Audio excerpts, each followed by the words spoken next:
Hello everyone, હું શૈલેષ ઢોલા તમારું બધાનું નવા લેક્ચરમાં ફરીથી એક વખત સ્વાગત કરું છું. તો હવે જે આપણે દાખલા ચલાવીશું એ દાખલા કંઈક ને કંઈક પૂછાયેલ દાખલા છે. તો આપણું એક જ ઇન્ટેન્શન હશે કે દાખલાને વ્યવસ્થિત રીતે સમજવો. જે દાખલા પૂછાયેલા છે એના જેવા જ દાખલા પૂછાય એવું કંઈ જરૂરી છે નહીં. આપણું એક જ ઇન્ટેન્શન હોવો જોઈએ કે આપણે દાખલા શીખવાના છે. એટલે આપણી સામે જડત્વની ચાકમાત્રા કે બીજા કોઈ પણ ટોપિકનો દાખલો આવે તો આપણે એને આરામથી હેન્ડલ કરી શકવા જોઈએ. ચલો તો દાખલો સ્ટાર્ટ કરીએ. તમને અત્યાર સુધીમાં જે કોન્સેપ્ટ ભણાવેલા છે એનો જ તે યુઝ અહીંયા થશે. તો જોઈએ આપણે દાખલો. 0.3 કિલોગ્રામ તથા 0.7 કિલોગ્રામ દળના પદાર્થોને જોડતી રેખાની લંબાઈ 1.4 મીટર છે. ઓકે, તો 0.3 કિલોગ્રામ દળના પદાર્થથી કેટલા અંતરે આવેલી લંબ અક્ષને અનુલક્ષીને બંને પદાર્થોને ફેરવતા અચળ કોણીય વેગ માટે કાર્ય ન્યૂનતમ કરવું પડે. ચલો જોઈ લઈએ આપણે દાખલો. તો સૂત્ર આપણે જોઈ લઈએ. આવું કંઈક કહે છે કે બે પદાર્થો છે. સપોઝ કે 0.3 કિલોગ્રામનો પદાર્થ છે અને અહીંયા છે 0.7 કિલોગ્રામનો પદાર્થ. સપોઝ એ છે 0.3 એટલે કે M1 છે અને M2 આપણને આપ્યા કેટલા 0.7 કિલોગ્રામ. આ 0.7 કિલોગ્રામ છે. બંનેની વચ્ચે અક્ષ પસંદ કરવાની છે. એવું ક્યાંય નથી લખ્યું કે બંનેના મધ્યબિંદુમાંથી પસાર થતી અક્ષ. તો દાખલો પૂછે શું કામ? બરાબર છે, આપણે અંતર શોધવાનું છે 0.3 કિલોગ્રામથી. એવી રીતે અંતર શોધવાનું કે 0.3 કિલોગ્રામથી કેટલા અંતરે અક્ષને રખાય કે જેથી કાર્ય ઓછું કરવું પડે. તો માની લઈએ ધારો કે 0.3 કિલોગ્રામથી આપણે એટલા અંતર રાખીએ. ધારો કે અંતર છે x. કેટલા અંતર છે x? તો x અંતરે રહેલી લંબ અક્ષને અનુલક્ષીને વસ્તુઓ ફરે છે. તો આ ડિસ્ટન્સ x છે. તો આ ડિસ્ટન્સ કેટલો છે 1.4 માઇનસ x. કેમ ખબર પડે? બંને વચ્ચે અંતર 1.4 મીટર છે. તો અંતર કેટલો છે 1.4 માઇનસ x. તો આ અંતર મળી ગયું બંનેનું. ચલો હવે અચળ કોણીય વેગ છે અને વાત કરવાની છે કાર્યની. તો કાર્યને શું લેવા દેવા આની જોડે? સૂત્ર શું કાર્ય? ચલો ભૂલાઈ ગયું. તમને આટલું યાદ હશે કાર્ય બરાબર f ડોટ ડી. શું થાય? f ડોટ ડી બરાબર. અથવા એમ કહી શકો કે w બરાબર f ડોટ ડી. બધું શું લખાય? Torque into theta. શું લખાય? Torque into theta. અને તમને આગળ ભણાવીશ. આપણે જેમ કાર્ય ઉર્જા પ્રમેય હતો w બરાબર ડેલ્ટા કે, એમાં હાફ mv સ્ક્વેર હતું, એમાં અહીંયા લખાય હાફ આઈ ઓમેગા સ્ક્વેર. શું લખાય અહીંયા? હાફ આઈ ઓમેગા સ્ક્વેર. આ તમને નેક્સ્ટ અમુક લેક્ચર પછી ખબર પડી જશે. જોકે આના પર આપણે ઘણું ડિટેલ્સમાં ચર્ચા કરશું રોલિંગ વખતે. તો અત્યારે ખાલી યાદ રાખો કે આપણે જેમ w બરાબર ડેલ્ટા કે છે અને હાફ mv સ્ક્વેર છે, એમાં એમનું સ્થાન લે આપણને ખબર છે જડત્વની ચાકમાત્રા અને વીનું સ્થાન લે ઓમેગા. તો અહીંયા આવશે હાફ આઈ ઓમેગા સ્ક્વેર. હવે કાર્ય ઘટાડવું છે તો ત્રણ વસ્તુ છે, હાફ આઈ અને ઓમેગા સ્ક્વેર. હવે હાફ તો એક સંખ્યા છે જે ઘટે નહીં. ઓમેગા કેવું છે? અચળ. તો વધુ શું છે? આઈ. જેટલી જડત્વની ચાક માત્રા ઓછી હોય એટલું કાર્ય ઓછું કરવું પડે. તમે આમ જોયું છે આપણે કે એકનો એક પદાર્થ હોય એમાં તમે અલગ અલગ અક્ષો લ્યો તો એ જ પદાર્થની અલગ અલગ અક્ષોને અનુલક્ષીને જડત્વની ચાક માત્રા અલગ અલગ આવે. તો તમારે જ્યારે as an engineer, as an designer એવું પસંદ કરવું જોઈએ કે એવી અક્ષ પસંદ કરવી પડે કે જેના માટે જડત્વની ચાક માત્રા ઓછી હોય. તો ડબલ્યુ કેવું થશે? ઓછું થાય ને એટલું ટોર્ક ઓછું આપવું પડે. બરાબર છે. તો આપણે હકીકત યાદ રાખો એવી અક્ષ પસંદ કરવી પડે ફેરવવા માટે કે જેની જડત્વની ચાક માત્રા ઓછી છે. એનું રીઝન એ છે કે ટોર્ક ઓછું જોશે અને કાર્ય પણ ઓછું કરવું પડશે. તો ચલો માની લઈએ એક્સિસ આ છે. તો ચલો આપણે કાર્ય ઘટાડવા, કાર્ય ન્યૂનતમ કરવા માટે શું કરવું પડે? જડત્વની ચાક માત્રા ન્યૂનતમ કરવી પડે. ટૂંકમાં લખાય કાર્ય ન્યૂનતમ થાય. જો કાર્ય ન્યૂનતમ હોય તો જડત્વની ચાક માત્રા આઈ પણ ન્યૂનતમ હોય. તમને ખબર છે ન્યૂનતમ શબ્દ આવે કે મહત્તમ શબ્દ આવે એટલે મેક્સિમમ કે મિનિમમ આવે શું કરવાનું? જેને ન્યૂનતમ કરવું છે એનું સંકલન વિકલન કરવાનું કોઈક વસ્તુનું સાપેક્ષે પહેલું સંકલન. એના બરાબર શું મૂકી દેવાનું? એના બરાબર તમારે 0 મૂકવું પડે. આ તમને ખબર, હવે આ નોલેજ ખબર હોવું જોઈએ કે મિનિમમ મેક્સિમમ આવે એટલે જેને આપણે મિનિમમ કે મેક્સિમમ કરવાનું છે એનું પહેલું વિકલન બરાબર 0 મૂકવાનું. ચલો કોની સાપેક્ષે વિકલન કરવું પડે ડાયરેક્ટ ખબર પડે નહીં. એના માટે આપણે સમીકરણ બનાવવું પડે. તો કામ કરીએ, આઈનું સમીકરણ બનાવીએ. તો બે પદાર્થો છે, એક છે M1 એક છે M2. પદાર્થો કેવા છે કીધું નથી, ખાલી કીધું છે દળના પદાર્થો છે. તો શું માનશું આપણે? બિંદુવત પદાર્થો છે. અને આપણને ખબર છે બિંદુવત પદાર્થ માટે જડત્વની ચાક માત્રા શું હોય? બિંદુવત પદાર્થ માટે જડત્વની ચાક માત્રા હોય mr સ્ક્વેર. તો લખાય અહીંયા બંને પદાર્થો માટે જડત્વની ચાક માત્રા I બરાબર. ચલો એક 0.3 કિલોગ્રામનો પદાર્થ છે, એનું અંતર કેટલું અક્ષથી? x છે. કેટલું અંતર છે? x. તો જડત્વની ચાક માત્રા શું આવશે? 0.3 into x square m1r square plus બીજો જે પદાર્થ છે 0.7 કિલોગ્રામનું, એનું અંતર કેટલું છે? 1.4 માઇનસ x. તો શું આવશે? જચા 0.7 ઇન્ટુ 1.4 માઇનસ એક્સનો વર્ગ. આટલી થઈ ગયા તંત્ર જડત્વની ચાક માત્રા. હવે આ જુઓ આપણે, તમે જો અહીંથી એક્સ ચેન્જ કરશો 0.3 ને 0.7 તો અચળ છે, પણ તમે એક્સ ચેન્જ કરશો એમ આઈ છે એ ચેન્જ થશે. જડત્વની ચાક માત્રા ચેન્જ થશે. તો હવે આપણે એમાંથી એવી રીતે એક્સને પસંદ કરવાનો છે કે જડત્વની ચાક માત્રા ન્યૂનતમ બને. હવે જડત્વની ચાક માત્રા મિનિમમ કરવી કે ન્યૂનતમ કરવી, મતલબ શું થાય, તમે આઈ જે છે સમીકરણ આઈનું, એમાં આઈનું વિકલન કરો. પહેલું વિકલન કોણ સાપેક્ષ છે, એમાં જે વેરિયેબલ છે એને સાપેક્ષ છે. વેરિયેબલ કયો છે, એક્સ. તો શું કરશું આપણે, આપણને ખબર છે di/dx બરાબર શું મળે, 0. તો લખીએ માટે di/i ન્યૂનતમ માટે, આઈ ન્યૂનતમ હોવા માટે શું લખાય, di/dx બરાબર 0. માટે લખાય શું, માટે d/dx એમ રાખો, d/dx એમ રાખો. તો અહીંયા શું સમીકરણમાં આવશે, આની કિંમત મૂકો, શું આવશે 0.3x² plus 0.7 into 1.4 - x² is equal to 0. બરાબર ને. હવે કામ કરીએ, ચલો આનું વિકલન કરીએ. એક્સ આપેક્ષ છે, 0.3 અચળ છે, એમને રહેશે 0.3 અચળ. ચલો ઓકે, x² નું વિકલન થાય 2x પ્લસ 0.7 એમને. આ તમને ખબર છે કાઉન્સનું વિકલન શું થાય, પહેલાં શું કરવાનું, ઘાતનું વિકલન, પછી ઘાત વગરના પદનું વિકલન. તો ચલો ઘાત કેટલી છે, 2, તો 2 ઘાત આવશે આગળ, 2 ઘાત આવશે આગળ, અને 1 ઘાત ઘટશે. શું વધશે અહીંયા, 1.4 - x આટલું થશે. પછી ઘાત વગરનું પદ શું થાય, ઇન્ટુ શું કરવાનું, આ કઈ રીતે કરવાનું, ઘાતનું વિકલન ગુણ્યા ઘાત વગરના પદનું વિકલન.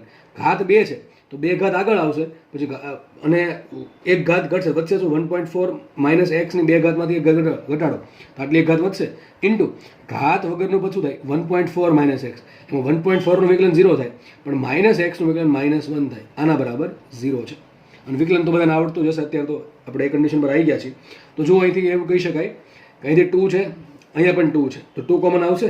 બરાબર, એ શું વધશે, 0.3x. શું વધશે અહીંયા, 0.3x પ્લસ આ 0.7 એમને થશે, આ 0.7 એમને છે, આ 2 ઉડી ગયા, અને આ 2 જે ઉડી ગયા જવા દીધા તમે 0 ના છેદમાં, તો એ 0 થઈ જશે. આગળ વધીએ, 0.7 એમને રહેશે. અહીં શું આવશે, 1.4 - x ઇન્ટુ -1 બરાબર 0. હવે આખું પદ આ બાજુ લે, લખાય શું અહીંયા, લખાશે આ રીતે કે ભાઈ 0.3x is equal to 0.7 into 1.4 - x. બરાબર કે નહીં. આખું પદ છે આપણે આ બાજુ લઈ ગયા, માઇનસ વાળો પદ, એ થઈ જશે પ્લસ. હવે અંદરનો કાઉન્ટ છોડી નાખો, શું આવશે, 0.3x ઇઝ ઇક્વલ ટુ, આ ચલો આ બેનો ગુણાકાર કરીએ, 14 + 7 = 98, એટલે 0.98 આવશે ને. કેટલું આવશે, 0.98. તો આવશે 0.98 માઇનસ આવશે 0.7x. કેટલા આવશે, -0.7x. બરાબર છે, આટલું થશે ને. તો આપણે હવે શું કરીએ, આપણે હવે આને આ પદ છે ને આ બાજુ લાવો, તો શું આવશે અહીંયા, 0.7x છે એ થઈ જશે plus 0.3x. 0.3x plus 0.7x એ થશે x. તો x બરાબર શું આવશે, 0.98 મીટર. શું કહે છે દાખલો, જો x ક્યાંથી માપ્યું આપણે, 0.3 કિલોગ્રામથી. ટૂંકમાં તમારે 0.3 કિલોગ્રામથી અક્ષ કેટલા અંતર દૂર મૂકવી પડે, 0.98 મીટર દૂર મૂકો તો તમને એક એવું સ્થાન મળશે અક્ષનું કે જેના માટે જડત્વની ચાક માત્રા ઓછી હશે. હવે જડત્વની ચાક માત્રા જો ઓછી હોય તો કાર્ય પણ ઓછું કરવું પડે.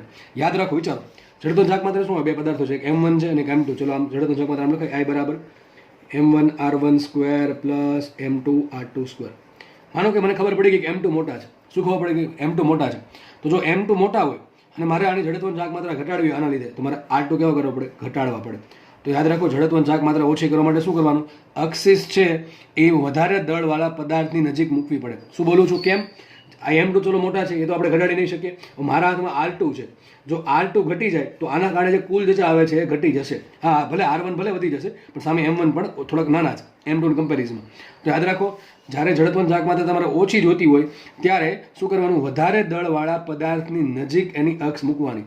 એનાથી શું થશે, વધારે દળવાળા પદાર્થનું અક્ષથી અંતર ઘટશે એટલે એની જડત્વની ચાક માત્રા ઘટી જશે. બરાબર. તો દાખલો એકદમ સારો દાખલો છે, કોન્સેપ્ચ્યુઅલ દાખલો છે. અને આવા દાખલા એક શબ્દ બધી સોલ્વ થાય. કયો શબ્દ, ન્યૂનતમ કાર્ય. હવે કાર્ય ન્યૂનતમ કરવું છે તો આપણે જડત્વની ચાક માત્રા ન્યૂનતમ કરવી પડે. ન્યૂનતમ કરવા માટે શું કરવું પડે, એનું પહેલું વિકલન બરાબર 0 મૂકવું પડે. વિકલન કોની સાપેક્ષ કરવાનું એ સમીકરણ બનાવ્યા પછી જ ખબર પડે. તો ધારી લઈએ, ધારો કે એક્સિસ છે એ 0.3 કિલોગ્રામથી x અંતરે છે, તો જતા શું આવશે, mr² પરથી, આના કારણે પ્લસ 0.7 ના કારણે. થઈ ગયું સોલ્વ. બરાબર. પછી સિમ્પલ વિકલન છે. હજી જો વિકલન તમને નહીં આવડતું હોય તો ભાઈ તમે હકીકત ઘણી દુવિધામાં છો. સંકલન ને વિકલન ફિઝિક્સમાં આવડવું જરૂરી છે. મેથ્સવાળાને કોઈ પ્રોબ્લેમ નહીં હોય, પણ ખાસ નીટવાળાને કહું છું કે સંકલન વિકલન જો નહીં આવડતું હોય તો બહુ તકલીફમાં રહેશું. બરાબર છે. આપણે 2-3 સિમ્પલ નિયમ આવે છે ફિઝિક્સમાં, હા થોડાક જીમાં થોડાક અટપટા નિયમ આવે છે મેથ્સવાળાને, પણ એ લોકો ભણે છે એટલે આને આરામથી સોલ્વ થઈ જાય છે. તો નીટવાળા માટે સંકલન વિકલન આવડવું અતિ આવશ્યક છે. બાકી તમને આવડતું હશે છતાં પણ તમારા માર્ક્સ જશે. બરાબર. તો આપણે આગળ વધીએ નેક્સ્ટ ક્વેશ્ચન તરફ. નેક્સ્ટ ક્વેશ્ચન આમ તો બહુ સારો દાખલો છે. એક દાખલામાં તમને ઘણી બધી વસ્તુઓ શીખવા મળશે કે જેનો અલગ અલગ દાખલામાં યુઝ થઈ શકે એવા કોન્સેપ્ટ આપણને જોવા મળશે આ દાખલામાં. ચલો શું કહે વાંચીએ આપણે. કેપિટલ એમ દળ અને કેપિટલ આર ત્રિજ્યાના ગોળામાંથી, નક્કર ગોળો છે, જો હજી કીધું તમને. હવે આપણે શબ્દ ગોળો આવ્યો અને જડત્વની ચાક માત્ર શોધવાની હોય. ધ્યાનથી સમજજો હું શું બોલું છું, યાદ રાખજો. શબ્દમાં રકમમાં ગોળો આવે. આપણે બે ગોળાના બે ટાઈપ પડે જડત્વની ચાક માત્રામાં. એક તો નક્કર ગોળો હોઈ શકે ને એક પોલો ગોળો હોઈ શકે. તો રકમમાં ખાલી ગોળો આપે તો આપણે કયો ગોળો લેવો? તો તમને ચોખવટ પાડીને કહી દઉં. રકમમાં સિમ્પલ ખાલી લખેલું ગોળો, તો તમારે લેવો નક્કર ગોળો. કયો ગોળો લેવો? નક્કર ગોળો. જ્યારે ચોખવટ પડેલ ન હોય ત્યારે. રકમમાં લખે નક્કર ગોળો તો આપણને કંઈ વાંધો નથી. રકમમાં લખે પોલો ગોળો તો પણ આપણને કંઈ વાંધો નથી. ક્યારે સૂત્ર આવડતા હોય તો, કોન્સેપ્ટ સમજ્યા હોય તો કંઈ વાંધો નથી. બાકી તો બધે વાંધો જ છે, બરાબર. તો રકમમાં ખાલી ગોળો શબ્દ લખે તો આપણે સમજવાનો નક્કર ગોળો. તો એમ દળ અને આર ત્રિજ્યાના નક્કર ગોળામાંથી મહત્તમ કદ ધરાવતો સમઘન કાપવામાં આવે છે. એક ગોળો છે, ખાલી વિચારવાનું છે કે એક નક્કર ગોળામાંથી શું કર્યું આપણે? એક મહત્તમ કદ ધરાવતો સમઘન કાપી શકીએ. હવે ગોળામાંથી તો અસંખ્ય સમઘન કાપી શકીએ, અલગ અલગ લંબાઈના, અલગ અલગ કદના. પણ એવો કેવો સમઘન કાપવાનો છે કે મહત્તમ કદ ધરાવતો. તો સમઘનના કોઈ સમતલમાંથી પસાર થતી અને સમતલ રકમ આ પ્રમાણે છે. સમઘનના કોઈ સમતલમાંથી પસાર થતી સમતલને લંબ અને કેન્દ્રમાંથી પસાર થતી અક્ષને અનુલક્ષીને જજા શોધો. આપણે સમઘનની જડત્વની ચાક માત્ર શોધવાની છે. એની પહેલાં સમઘન બનાવવો પડશે. તો દાખલા આપણે બે લીટીમાં કટ કરી નાખીએ. ઉપરની લીટી પહેલાં સોલ્વ કરશું, પછી નીચેની લાઈન સોલ્વ કરશું. બંને લાઈનને સોલ્વ કરવાથી આપણો દાખલો સોલ્વ થઈ જશે. તો આપણે કામ કરીએ. એમ દળ અને આર ત્રિજ્યાના ગોળામાંથી એક સમઘન કાપવાનું ટ્રાય કરીએ. કેવી આકૃતિ લાગશે? લગભગ આવું આકૃતિ બનશે. હું જસ્ટ થોડી દોરવાની ટ્રાય કરું છું, બરાબર. એક્ઝેક્ટલી તો પોસિબલ નથી 2Dમાં 3D દોરવું. સપોઝ કંઈક ગોળો છે, માની લો ગોળો છે, બરાબર છે. હવે આ ગોળામાંથી એક સમઘન કાપવાનો છે. વિચારો શું કરવાનું છે? એક સમઘન કાપવાનો છે. તો કંઈ ને આપણે કાપી નાખીએ સમઘન. મને આવું કંઈક થશે અંદાજિત.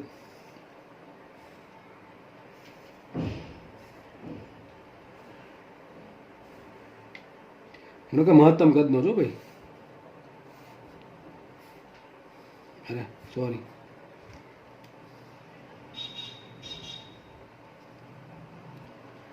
અરે ક્યાં બન ગયા? આપણે એને છેકી નાખીએ. ધારો કે આવું દોરી શકો તમે. સિમ્પલ બતાવવાનું ટ્રાય કરી દઉં. જો 2Dમાં 3D દોરું થોડુંક તો તકલીફ રહેશે. ઊંધું જઈએ આપણે, કંઈ વાંધો નહીં.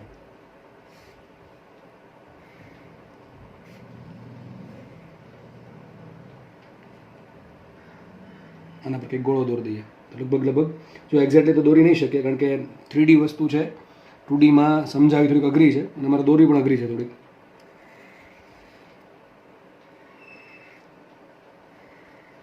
આવું કંઈક થશે, બરાબર છે. એક ગોળો છે, એની અંદરથી સમઘન કાપેલો છે. તમે એવું માની શકો છો કે માનો કે તમે કોઈ રૂમમાં બેઠા છો.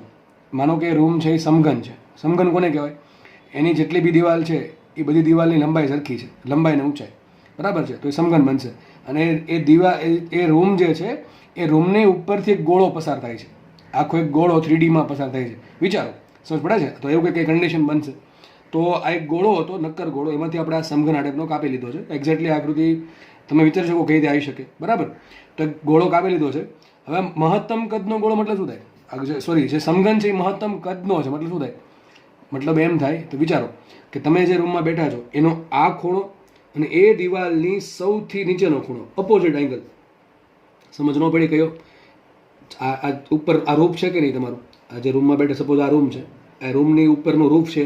એ રૂફનો કોઈ એક ખૂણો પકડો, બરાબર છે. તો એક ખૂણો આ થઈ ગયો. સપોઝ કે તમે આ ખૂણો પકડો અને જે ફ્લોર છે, તળિયું, એ તળિયાનો આ ખૂણો પકડો. ટૂંકમાં સામસામેના ખૂણા. એ સામસામેના ખૂણા હંમેશા આ જે ગોળો છે એના પરિઘમાંથી પસાર થતા હોય તો જ મહત્તમ કદ બને. શું બને? તો જ મહત્તમ કદ બનશે. હવે મારે શોધવાનું એ છે કે આ જે લંબાઈ છે, આ લંબાઈ, આ બંને ખૂણાને જોડતી લંબાઈ, એ લંબાઈ કેટલી હોય? કઈ લંબાઈ કહું છું? આ લંબાઈ, બંને ખૂણાને જોડતી લંબાઈ, એ લંબાઈ કેટલી હશે? તો વિચારો તમે, આ રૂમમાં, આ તમારો રૂમનું શું કહે છે, છાપરું છે. સપોઝ આ છાપરું છે. નીચે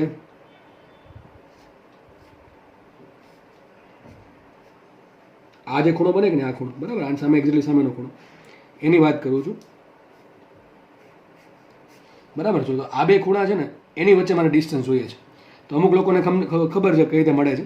જેમ કે પેલા આ બાજુ લઈ લો, બરાબર છે. તો આમ તો બે વિકર્ણ બને. આમ તો એક તો આ થઈ ગયું અને એક આ લંબાઈ થઈ ગઈ, અને એ બંનેને જોડી દો. આ લંબાઈ અને નીચેનો જે ફ્લોર છે એનો વિકર્ણ, અને એ બંનેને જોડો તો એક ત્રિકોણ બનશે. આ રીતે આવું કંઈક થશે. એક્ઝેક્ટલી આવું કંઈક થશે.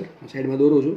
એક તો આ લંબાઈ થઈ ગઈ અને એક આ લંબાઈ થઈ ગઈ, આ નીચેના વિકર્ણની, અને એ બંનેને જોડશો તો આ લંબાઈ તમને રેડ કલરમાં જે બતાવી છે એ લંબાઈ મળી જશે. હવે ક્લાસમાં નથી તો બોર્ડ પર તમને વ્યવસ્થિત, અથવા ક્લાસમાં થોડુંક હાથની મૂવમેન્ટ કરીને અથવા ક્લાસનું એક્ઝામ્પલ આપીને તમને થોડુંક આ સમજાવી શકું, પણ અહીંયા તો થોડુંક સમજાવવું અઘરું છે.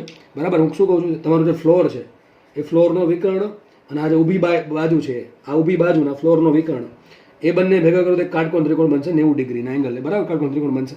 આ જે ધારો કે જે સમઘન છે એની લંબાઈ લઈ લઈએ L. કેટલી લંબાઈ છે? L. તો નીચેની લંબાઈ આવશે √2L, કેમ કે એ વિકર્ણ છે. બરાબર. આ વિકર્ણ છે. આની વાત કરું છું. વિકર્ણ કયો? આ છે.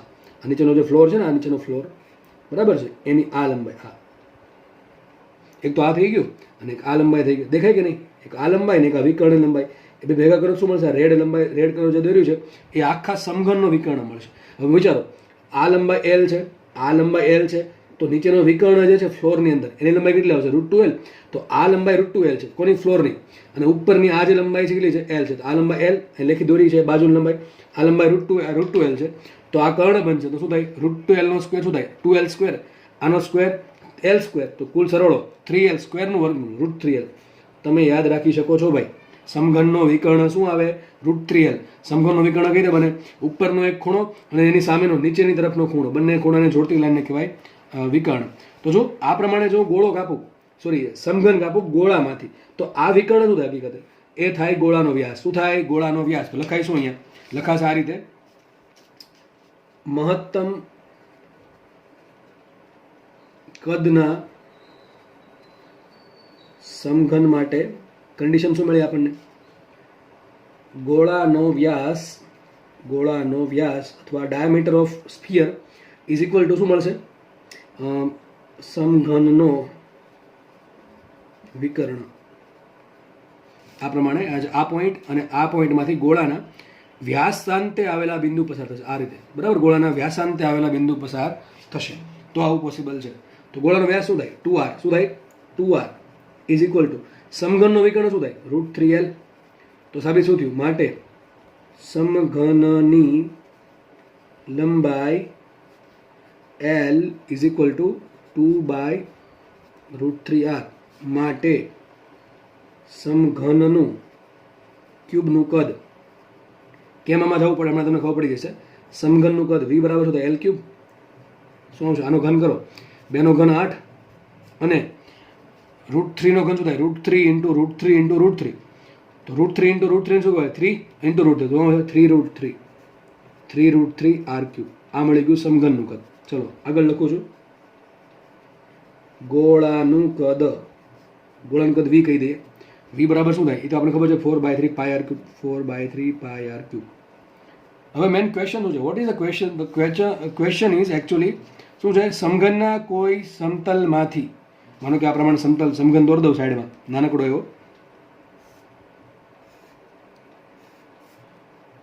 સપોઝ કે આ સમઘન છે. બરાબર. આ સમઘન થઈ ગયો. તો સમઘનનું કોઈ સમતલ પકડો. ચલો આપણે આ સમતલ પકડો. ચલો આમાંનું કયા સમતલ પકડીએ? સમઘનનું કોઈ એક સમતલ લઈ લઈએ. આ સમતલનું કેન્દ્ર ક્યાં છે? વચ્ચે હશે. આ વચ્ચે હશે. તો સમઘનના કેન્દ્રમાંથી પસાર થતી અને સમતલને લંબ અક્ષ, ટૂંકમાં આ અક્ષ થાય કે ન થાય? અક્ષ થાય કે નહીં? આને અનુલક્ષીને તમારે જડત્વની શાક માત્ર શોધવી છે. માનો તમે આને ઉપરથી જુઓ, આ સાઈડમાંથી જો શું લાગે? એક ચોરસ લાગશે. શું લાગશે? ચોરસ. તો હકીકત અક્ષ કઈ છે? એક ચોરસ બનશે. હા, શું બનશે? ચોરસ. ચોરસનું સેન્ટરમાંથી પસાર થતી લંબ અક્ષ. યાદ કરો, સૂત્ર શું હતું? ચોરસની સેન્ટરમાંથી પસાર થતી લંબ અક્ષ. ચોરસની લંબાઈ L, આ લંબાઈ L. સૂત્ર શું હતું? ml²/6. શું હતું? ml²/6. ખબર છે ને? ચોરસના કેન્દ્રમાંથી પસાર થતી લંબ અક્ષને અનુલક્ષીને જડત્વની શાક માત્રા કેટલી હતી? ml²/6. કેટલી હતી? ml²/6. પ્રમેય નંબર 4 યાદ કરો. પ્રમેય નંબર 4 શું કહે છે? તમારી પાસે કોઈ 2D વસ્તુ છે, એની લંબાઈ તમે જે દિશામાં, તમારે જે અક્ષ છે એ જ દિશામાં લંબાઈ વધારો. વિચારો, ચોરસ છે, એક ચોરસ પ્લેટ છે, એની પર બીજી ચોરસ પ્લેટ મૂકો, ત્રીજી મૂકો, ચોથી મૂકો, પાંચમી મૂકો. શું બની જાય? સમઘન બની જાય. શું બની જાય? સમઘન. તો પ્રમેય નંબર 4 શું કહે છે? કે જ્યારે તમારે, માનો કે આપણે આ અક્ષ આ છે, જે અક્ષની દિશામાં જડત્વની ચાક માત્રા શોધવી છે એ જ દિશામાં જો લંબાઈ વધારવામાં આવે અને દળ બદલતું ન હોય તો જે ચોરસ માટે જડત્વની ચાક માત્રા છે એ જ સમઘન માટે થશે. આવું આપણે જોયું હતું તકતીના કિસ્સામાં નળાકાર માટે. બરાબર, કોના માટે જોયું હતું? તકતીના કિસ્સામાં નળાકાર માટે જોયું હતું. તો સળિયાના કિસ્સામાં આ પ્રમાણે સળિયા મૂકતા મૂકતા શું બની ગયું? આપણને ચોરસ બનાવ્યું હતું. આપણને ખબર છે સળિયાની આ અક્ષને જેટલી જડત્વની ચાક માત્રા આવે એટલી સળિયા ચોરસની આવશે. તો પ્રમેય નંબર 4 પરથી સાબિત એવું થાય, 4 પરથી સાબિત શું થાય? માટે સમઘનની સમતલને લંબ તેના કેન્દ્રમાંથી પસાર થતી અક્ષને અનુલક્ષીને જડત્વની ચાક માત્રા I બરાબર, જો આપણે શોધવાનું છે બરાબર શું આવશે? વિચારો, ચોરસની જેટલી જડત્વની ચાક માત્રા આવશે એટલી જ સમઘનની આવશે. વિચારો ચોરસ છે બરાબર છે, એની પાછળ હજી એક ચોરસ મૂકી દઉં, ત્રીજો ચોરસ મૂકી દઉં, ચોથો મૂકી દઉં, પાંચમો મૂકી દઉં, જ્યાં સુધી સમઘન ન બને તેથી ચોરસ મૂકતો જાઓ. આપણે અક્ષ કઈ છે? અક્ષ આ છે. અક્ષ એક્ઝેક્ટલી આમ થોડીક આમ વિચારો, આમ થોડીક આવશે, આ રીતે આવશે. અક્ષની દિશામાં લંબાઈ વધે છે તો એક ચોરસની પ્લેટ માટે જેટલી જડત્વની ચાક માત્રા છે આના માટે એટલી જ તે આખા સમઘન માટે થશે. હવે આ ચોરસ છે એના સેન્ટરમાંથી પસાર થતી લંબ અક્ષને અનુલક્ષીને જડત્વની ચાક માત્રા શું આવશે? ml²/12 નું અડધું શું આવશે? 1/6 ml² પરથી. કેમ પરથી લખ્યું? m છે એ સમઘનનું દળ છે અને l છે એ સમઘનની લંબાઈ છે, પરંતુ મને દાખલામાં ગોળાનું દળ આપ્યું છે અને ગોળાની ત્રિજ્યા આપી છે. મને આમાં દાખલામાં ક્યાંય પણ સમઘનનું દળ કે સમઘનની લંબાઈ આલેલી નથી. તો આપણે શું કરવું પડે? અહીંયા સમઘનનું દળ શોધવું પડે અને સમઘનની લંબાઈ શોધવી પડે. કયા સ્વરૂપે? m અને r સ્વરૂપે. જો આપણે સમઘનની લંબાઈ શોધી નાખી l બરાબર 2/√3r. શું કામ શોધી? મને ખબર હતી કે મારે અહીંયા l ની કિંમત r સ્વરૂપે મૂકવાની થશે, એટલા માટે આ તો સ્ટેપ પહેલા આ સ્ટેપ શું કામ આવ્યું ખબર પડી ગઈ. બીજી વાત, મારે હજુ બાકી છે દાખલો, એમાં શું કરવું પડશે? m શોધવું પડશે. આખા ગોળાનું દળ એમ છે. વિચાર, આખો ગોળો છે એનું દળ એમ છે, એમાંથી તમે સમઘન કાપ્યો તો આ જે ભાગ જો આ બધો ભાગ ક્યાં જાય? આ બધો ભાગ વેસ્ટ જાય કે ન જાય? તો આ ભાગનું દળ કેટલું હોય? થોડુંક તો દળ હશે કે ન હોય? તો સમઘનનું દળ આખા ગોળાનું દળ જેટલું થશે નહીં. સમઘનનું દળ ગોળા કરતાં થોડુંક ઓછું આવશે. કેટલું ઓછું આવશે? તો એકમ ખબર પડે સર, દળ કેમ મેળવવું? કેટલી વખત કીધું? 1 ડાયમેન્શન વસ્તુ હોય લંબાઈનો યુઝ કરો, 2 ડાયમેન્શન વસ્તુ હોય ક્ષેત્રફળનો યુઝ કરો, 3 ડાયમેન્શન વસ્તુ હોય તો કદનો યુઝ કરો. સમઘન ને ગોળો શેમાં આવે? અરે 3 ડાયમેન્શનમાં. તો આપણે કોન્સેપ્ટ યુઝ કરશું કદનો, કે ભાઈ મારો જે ગોળો છે એનું કદ કેટલું? 4/3 πr³. ત્યારે એનું દળ છે કેપિટલ M. તો જે સમઘન કપાય છે એ સમઘનનું કદ કેટલું? 8/3√3r³. ત્યારે એનું દળ કેટલું? તો આ બે સ્ટેપ શું કામ લખ્યા? દળ શોધવા માટે. To find out the mass of cube આપણે બંનેના કદની જરૂર પડે. જે ક્યુબ છે સમઘન જે છે એનું તમારે દળ શોધવા માટે તમારે સમઘનનું કદ અને ગોળાનું કદ જોઈએ. અને આ સ્ટેપ શું કામ આવ્યું? આ સ્ટેપ એટલા માટે આવ્યું કે l બરાબર 2/√3r. એક તો અહીંયા જરૂર પડશે અને અહીંયા પણ જરૂર પડશે એની. બરાબર, તો આપણે નેક્સ્ટ પેજમાં તમને એ સમજાવું છું કે સમઘનનું દળ કેવી રીતે મૂકી શકે. દળની લંબાઈની જરૂર શું કામ પડે? અહીંયા જરૂર પડે છે સૂત્ર પરથી. સૂત્ર ક્યાંથી આવ્યું? પ્રમેય નંબર 4. ચોરસ માટે જે સૂત્ર લાગુ પડે એ જ સૂત્ર એ જ અક્ષિસ માટે સમઘનને લાગુ પડી શકે. તો આપણું નેક્સ્ટ જોબ એ છે કે m અને l શોધીએ. ચલો તો અલગ પેજમાં ગણીએ આપણે. તો ચલો ત્રિપદી મૂકશું. શું ત્રિપદી મૂકશું? કે આખો જે ગોળો છે એનું કદ છે 4/3 πr³. તો ગોળા માટે શું લખાય? 4/3 πr³. આટલું કદ છે ત્યારે અંદર કેપિટલ M મળે છે. તો જે સમઘન છે એનું કદ કેટલું? l × l × l. સમઘનનું કદ શું થાય? લંબાઈ ગુણ્યા લંબાઈ શું છે? l³ શું આવશે? 8/3√3r³. તો 8/3√3r³ કદનું જો સમઘન હોય તો એનું દળ કેટલું? ધારો કે સમઘનનું કદ છે m'. શું આવશે? m' બરાબર શું આવશે? આ બેનો ગુણાકાર છેદમાં હતા. શું આવશે અહીંયા? 8/3√3r³ × m. આ બેનો ગુણાકાર છેદમાં શું કરશું? આપણે આ પદ મૂકશું. શું આવશે અહીંયા? 4/3 πr³. થોડુંક વિચિત્ર છે પણ છે ખરું. એટલે લખાઈશું m' = ચલો વ્યવસ્થિત કરીએ આપણે. તો જુઓ અહીંયા એક તો r³ કેન્સલ થઈ ગયા, અહીંયા 3 છેદમાં, અહીંયા 3 છેદમાં, એ પણ કેન્સલ થઈ ગયા. તો ઉપર શું વધશે? એક તો 8 વધે પણ ભાગ્યા 4 છે તો ઉપર 2 વધશે. તો અહીંયા 2 આવશે, 2/m આવશે ને. ચલો 8 નો વહીવટ થઈ ગયો, 4 જોડે 2 વધ્યા, r³ ઉડી ગયા, m વધ્યા, આ 3 ઉડી ગયા, √3 છે હજુ. તો શું આવશે? 2/√3m. શું આવશે? 2/√3m. અમે કદાચ કંઈક ભૂલાવવું જોઈએ નહીં ભાઈ. એક વસ્તુ ભૂલાશે આખો દાખલો ખોટો. બરાબર, તો ચેક કરી લઉં છું. 3 ઉડી ગયા, ઉપર 4 × 2 = 8, ઉપર 2 m. હા ભૂલાય છે ભાઈ, ભૂલાય છે પાઈ. શું ભૂલાય છે? પાઈ.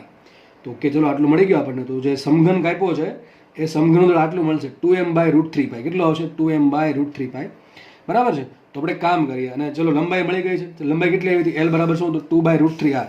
તો લખીએ અહીંયા L બરાબર 2/√3 r. હવે આ બે વસ્તુ મળી ગઈ તો આપણને જચા મળે કે ના મળે? ચલો અહીં લખીએ સમઘનની જચા. કઈ અક્ષને અનુલક્ષીને લખી છે? સમઘનના સમતલ લંબ તેના કેન્દ્રમાંથી પસાર થતી અક્ષને અનુલક્ષીને સમઘનની જચા આવશે 1/6 ml².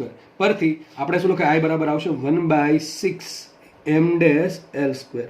મુખ્ય કિંમત તો શું આન્સર આવશે? માટે I બરાબર 1/6 × m ડેશ. m ડેશ શું આવશે?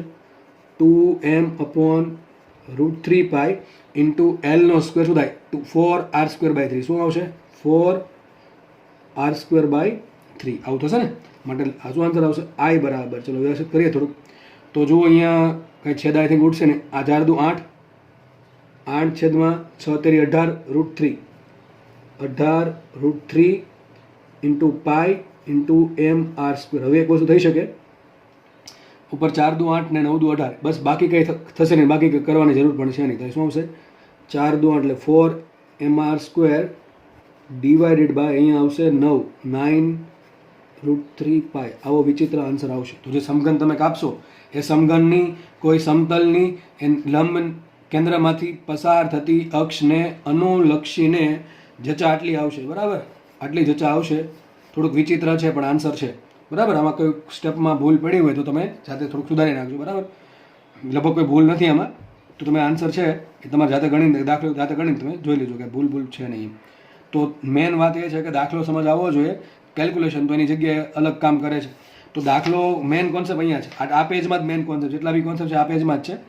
પહેલાં તો આ ખબર પડવી જોઈએ કે જડત્વની ચાક માત્રા કેટલી આવે. તો સમઘનની કંઈ યાદ ન હોય, સમઘનની પછી યાદ કરવાનો આ પ્રમેય નંબર 4 ને ચોરસની જેટલી હોય એટલી સમઘનની છે. તો 1/6 ml². તો સમઘનની જચા શોધવા માટે મારે બે વસ્તુ જોઈએ, એક તો સમઘનનું દળ અને એક સમઘનની લંબાઈ. હવે સમઘનનું દળ કેવી રીતે મળે? તો સમઘન 3D વસ્તુ છે.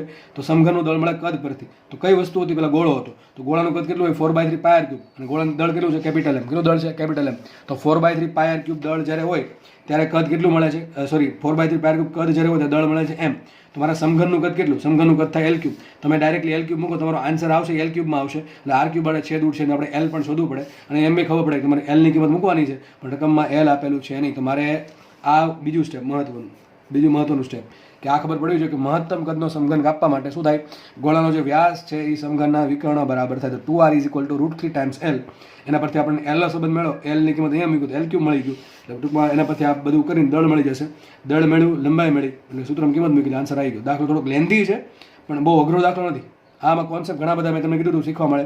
એક કોન્સેપ્ટ એ શીખવા મળ્યો છે કે સમઘન હોય એનો વિકર્ણ કેટલો હોય? √3L. અને જ્યારે બંને તમારે ગોળામાંથી સમઘન કાપવો હોય અને ત્યારે શું થશે? સાબિત શું થાય? ગોળાનો વ્યાસ થશે સમઘનના વિકર્ણ જેટલું. તો બીજી વાત તો આ શીખવા મળે. ત્રીજી વાત એ શીખવા મળે કે સમઘનની આ જે અક્ષ છે એને અનુલક્ષીને જડત્વની ચાક માત્રા કેટલી હોય? 1/6 ml². અને ચોથી વાત એ શીખવા મળે કે ગોળામાંથી તમારે સમઘનનું દળ જોઈતું હોય તો દળ કઈ રીતે મળી શકે. ચોથી વાત તમને આ શીખવા મળે. અને પછી આપણે કેલ્ક્યુલેશન તો છે જ, એના પરથી થોડોક વિચિત્ર આન્સર આવશે 4/9√3 પાઈ ઇન્ટુ mr². તો દાખલો અહીંયા પૂરો થાય છે. આના પછી આપણે ફર્ધર નેક્સ્ટ ક્વેશ્ચન તરફ પ્રોસીડ કરીએ. So the next question is on your screen. બરાબર છે, મોબાઈલની સ્ક્રીન પર તમને આ ક્વેશ્ચન દેખાતો હશે. ચલો શું કહે છે? અડધી રિંગ. હવે અડધી રિંગ સર ક્યાંથી પાછી આવી? આપણે તો આખી રિંગ ભણ્યા હતા. ચલો અડધી રિંગ છે. અડધી રિંગની તેની ભૌમિતિક અક્ષને અનુલક્ષીને જડત્વની ચાક માત્રા. ભૌમિતિક અક્ષને અનુલક્ષીને જડત્વની ચાક માત્રા કેટલી હોય? અડધી જે રિંગ છે, અડધી રિંગનું દળ કેપિટલ M છે તથા ત્રિજ્યા R છે. આવું કંઈક કહે છે. માનો કે આપણે આખી રિંગની જગ્યાએ અડધી રિંગ લઈ લઈએ. સપોઝ કે અડધી રિંગ છે આટલી, થોડીક રિંગ છે, જાડે તો હશે થોડીક તો. બરાબર, આ અડધી રિંગ છે, મટીરિયલ બધું અહીંયા છે. દાખલો એકદમ ઇઝી દાખલો છે. દાખલો કદો કે કરાવો જ ના જોઈએ. આવો મન થયું કરાવી નાખે. ચલો કરાવી નાખીએ. અડધી રિંગ થઈ ગઈ. કઈ અક્ષ એની ભૌમિતિક? આખી રિંગ હોય, આ આખી રિંગ છે. બરાબર, સપોઝ રિંગ છે. ભૌમિતિક અક્ષ કોને કહેવાય? એના સેન્ટરમાંથી પસાર થતી લંબ અક્ષ. આપણે આટલી રિંગ લીધી, આટલી રિંગ અડધી લીધી છે. બરાબર, એ દોરું છું તો અક્ષ આપણને કંઈક આ પ્રમાણે દેખાશે. અક્ષ તમે કેપિટલ M આપ્યું. જો તમને એમ કે આખી રિંગનું દળ કેપિટલ એમ છે તો અડધી રિંગનું દળ તમારે m/2 લેવું પડે. પણ રકમમાં જેવું આપ્યું છે કે અડધી રિંગનું દળ કેપિટલ એમ, તો આપણે કેપિટલ એમ લેવું પડે.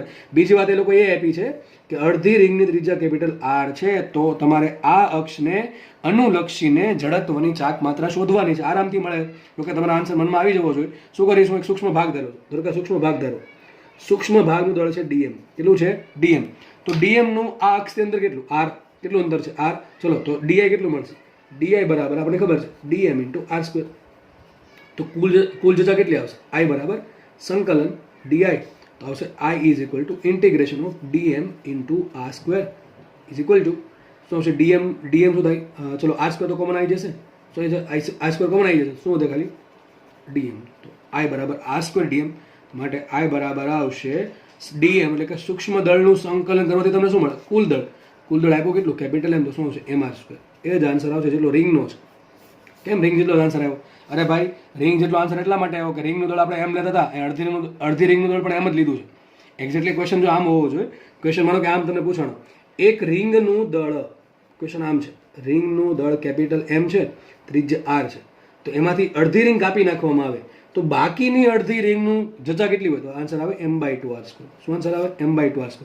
કેમ m/2? આખી રિંગનું દળ કેપિટલ M છે, તો અડધી રિંગનું દળ m/2 થાય. પણ દાખલામાં આપણને અડધી રિંગનું દળ કેપિટલ M જ આપ્યું, તો આપણે એ જ મૂકવું પડે.